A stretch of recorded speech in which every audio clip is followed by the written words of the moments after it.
കാലടി സർവകലാശാലയിൽ വിസിക്ക് എസ്എഫ്ഐ ശവമഞ്ചമൊരുക്കിയെന്ന കള്ളം പൊളിഞ്ഞിട്ടും തിരുത്താൻ തയ്യാറാകാതെ മാധ്യമങ്ങളും മന്ത്രിമാരും. സർവകലാശാലയിലെ തിയേറ്ററിൽ പ്രവർത്തനരഹിതമായ സ്പോട്ട് ലൈറ്റുകൾ ഉയർത്തിപ്പിടിച്ച് വിദ്യാർത്ഥികൾ അവതരിപ്പിച്ച പ്രതീകാത്മക നാടകത്തിന്റെ ദൃശ്യങ്ങളാണ് വ്യാജ പ്രചാരണത്തിന് ഉപയോഗിച്ചത്. മാധ്യമങ്ങളുടെ നടപടിക്കെതിരെ ശക്തമായ വിമർശനവുമായി ഡോക്ടർ തോമസ് ഐസക് രംഗത്ത് വന്നു. കാലടി സർവകലാശാലയിൽ 18 ആവശ്യങ്ങൾ ഉന്നയിച്ച് കഴിഞ്ഞ ഒരു മാസമായി സമരം തുടരുന്ന എസ്എഫ്ഐ പ്രവർത്തകർ ഒരാഴ്ച മുമ്പായിരുന്നു വേറിട്ട പ്രതിഷേധം സംഘടിപ്പിച്ചത്.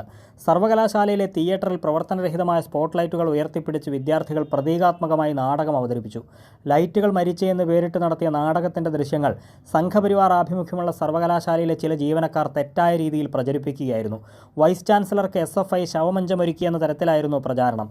ചില മാധ്യമങ്ങൾ അത് ഏറ്റെടുത്തതോടെ മന്ത്രിമാരായ റോജി എം ജോണും രമേശ് ചെന്നിത്തലയും കള്ളപ്രചാരണത്തിൻ്റെ ചുവടുപിടിച്ച് എസ്എഫ്ഐയെ അപകീർത്തിപ്പെടുത്തുകയും ചെയ്തു.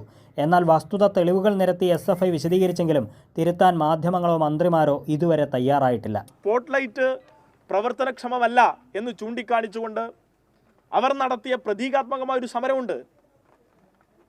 സ്പോട്ട് ലൈറ്റ് മരിച്ചു എന്ന് പറഞ്ഞ് അത് സിസ തോമസിൻ്റെ സംസ്കാര ചടങ്ങാണ് എന്നങ്ങ് വ്യാഖ്യാനിക്കുകയാണ്. അതും ഈ കേരളത്തിൽ ഓടിച്ചു. അത് കേരളത്തിൽ ഓടിച്ചു എന്ന് മാത്രമല്ല, രാജേന്ദ്ര വിശ്വനാഥ് ദാർലേക്കർ ഉടനെ കേരളത്തിലെ മുഴുവൻ വിസിമാരെ കൊണ്ടും പ്രസ്താവന ഇറക്കുകയാണ്.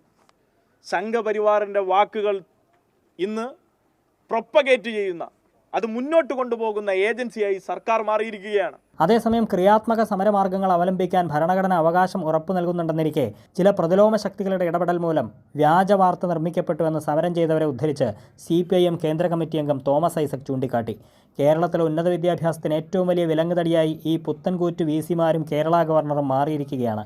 ഈ സംഘപരിവാർ ഗവർണറെ ചാൻസലർ സ്ഥാനത്ത് നിന്ന് മാറ്റി നിർത്താൻ UDF സമരത്തിന് തയ്യാറുണ്ടോയെന്നും തോമസ് ഐസക് തൻ്റെ ഫേസ്ബുക്ക് പോസ്റ്റിലൂടെ പ്രതികരിച്ചു. ഇതിനിടെ VC സിസ തോമസിൻ്റെ കള്ളപ്പരാതിയിൽ കേസെടുത്ത പോലീസ് നിരപരാധികളായ പ്രവർത്തകരെ അറസ്റ്റ് ചെയ്ത് ജയിലിലടച്ചുവെന്നും SFI നേതാക്കൾ ചൂണ്ടിക്കാട്ടിയിരുന്നു. കൈരളി ന്യൂസ്, കൊച്ചി.